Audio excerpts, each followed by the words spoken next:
Sarah Payne. Sarah Evelyn Isabel Payne was born on the 13th of October 1991. 8-year-old Sarah lived in Surrey, England with her parents, 2 brothers aged 13 and 11 at the time, and a younger sister aged 5. Sarah was described as soft and gentle, all pixies, fairies and dolls, full of energy, lively and playful, kind, caring and considerate with a big heart. Sarah could be timid in front of strangers but full of life with friends and family. Sarah and her 3 siblings were spending their summer at their grandfather's house in West Sussex. On the 1st of July 2000, Sarah and her siblings were playing hide-and-seek in a cornfield opposite the house. Sarah fell and hurt herself and went towards the house crying. Her brother followed her, but she had disappeared in a matter of minutes. A nationwide manhunt began. Eventually, even the army got involved. Police officers and numerous volunteers scoured the area for clues into Sarah's disappearance. Her family made daily appeals on national television for help finding her. Investigators began mapping the area for known sex offenders. Roy Whiting was questioned, but there was no arrest. Police noticed that he didn't appear concerned like the others who were questioned had.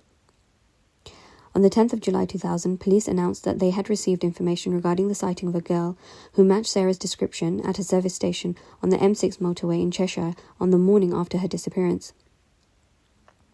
3 days later, Michael and Sarah Payne, Sarah's parents, were warned by police to prepare for the worst, and that there was a possibility that their daughter might not be found safe and well.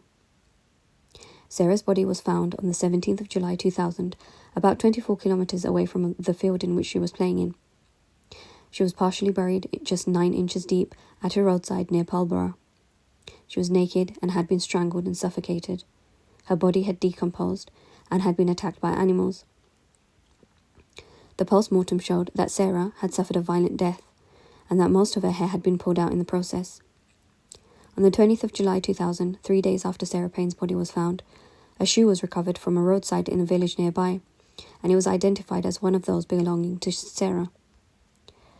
Sarah's older brother Lee told police that he had seen a white van speed off as he got to the edge of the field to follow Sarah. He said that the unkempt man behind the wheel waved at him, but Lee had no idea that his little sister was at the back of that vehicle.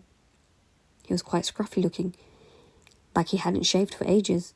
He had little white stubbles on his face and little bits of grey in his hair. He was greasy and stuff.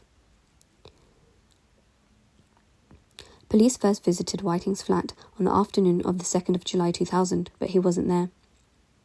The police returned that evening and questioned Whiting for over an hour before leaving. When Whiting reappeared soon afterwards and attempted to drive away in his van, he dropped a receipt, which meant that Whiting had lied to police about his whereabouts. Whiting spent 2 days in custody, but the police had no concrete evidence to press any charges. Whiting was released on bail. On the 23rd of July 2000, Whiting stole a Vauxhall in Crawley and was pursued by police on speeds of up to 70 miles per hour. He then crashed into a parked vehicle. Whiting was arrested and charged for dangerous driving. He was remanded in custody until the 27th of September 2000 and was jailed for 22 months. After Whiting began his jail term for the car theft and dangerous driving, detectives carried out forensic tests on his 1988 white van. What they found was disturbing. Inside the van, police found sweets, toys and rope hidden behind a curtain. There were also knives, baby oil and cable ties. He had made the vehicle into a portable prison. Forensics began immediately, and they found evidence quickly. Sarah's loose hair was found to contain over 200 material fibres, and some of these came from a sweater found in Whiting's van. Whiting had steam cleaned the back of his van after Sarah's disappearance, but not the front where the sweater was found. Further fibres on Sarah's lost shoe were found to match the passenger seat cover in the van. Sarah's shoe was the only piece of her clothing that was ever recovered. On the 6th of February 2001, following 7 months of investigating, Whiting was charged with the murder of Sarah. Whiting's trial began on the 14th of November 2001. The jury heard from several witnesses. A DNA test established that there was a 1 in a billion chance of the hairs belonging to anyone other than Sarah. The jury also heard the testimony of 2 motorists who recalled a white van being parked at the roadside and pulling off a track on the evening of the 1st of July 2000 near the site where Sarah's body was later found. On the 12th of December 2001, after a 4-week trial, Whiting was convicted of the abduction and murder of 8-year-old Sarah Payne, and he was sentenced to life imprisonment. The trial judge said it was a rare case in which a life sentence should mean life. After Whiting was convicted, his previous convictions were revealed. These convictions had been withheld from the jury and the media. Police feared that any knowledge of his previous conviction could jeopardize the trial. The fact that Whiting had now been exposed as a repeat offender sparked renewed calls for the government to allow controlled public access to the sex offenders register. Whiting left school without any qualifications. He was described as a loner, an outcast, a nobody. He had developed an increasing interest in young girls. He was often seen in his van around the start and finish of school times. On the 4th of March 1995, an 8-year-old girl was abducted and sexually assaulted in Crawley. Whiting was arrested several weeks later. A man who knew him came forward after hearing that the abductor's car was a red Ford Sierra, which matched the description of the car that Whiting had just sold. The vehicle was traced by police to its new owner, and a knife was found hidden in it. Whiting was arrested and charged. He was sentenced to just 4 years in prison.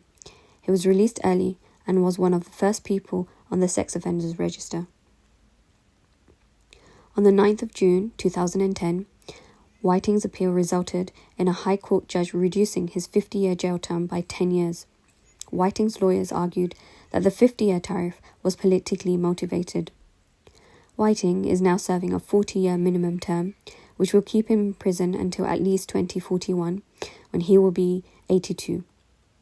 Sarah's mother, Sarah, was present and said that she was disappointed by the decision and said that life should mean life. Sarah Payne, Sarah's mother, campaigned for the government to bring in measures which allows parents to ask police if someone with access to their child has been convicted or suspected of child abuse. Officers look into the background of individuals and can reveal details confidentially if they think it is in the child's interests. Parents are expected not to share that information. This is called the Child Sex Offender Disclosure Scheme, or Sarah's Law.